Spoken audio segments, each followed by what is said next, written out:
Comment équilibrer une équation d'oxydoréduction?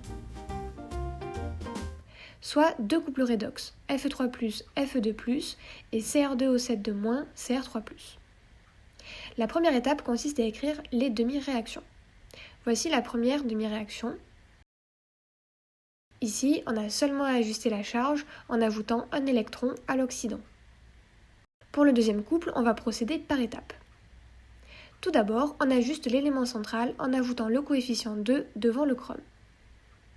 Ensuite, on ajoute autant de molécules H2O que d'atomes d'oxygène pour ajuster l'oxygène. À gauche, il y a 7 atomes d'oxygène, on ajoute donc 7 molécules d'H2O à droite. Après l'ajout des molécules d'oxygène, on cherche à équilibrer les atomes d'hydrogène, donc on ajoute autant de H+, qu'il y a d'atomes d'hydrogène.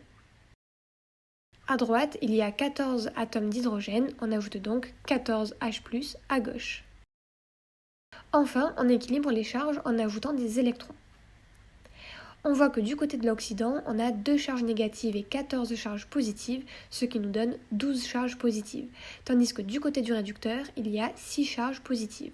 On ajoute donc 6 charges négatives avec 6 électrons du côté de l'oxydant, à gauche, pour équilibrer notre demi-réaction. Une fois que l'on a nos deux demi-réactions, le but est d'équilibrer le nombre d'électrons. On multiplie donc nos demi-réactions par un certain nombre en faisant attention d'avoir le plus petit multiple commun. Ici, on multiplie donc la première demi-réaction par 6 pour que 6 électrons soient échangés dans les deux demi-réactions.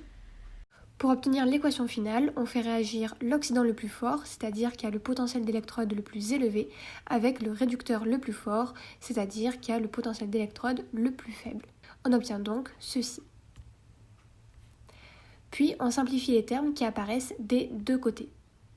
Ici, on souhaite remplacer les H+, par des H3O+. Pour cela, on fait réagir chaque H+, avec un H2O afin d'obtenir des H3O+.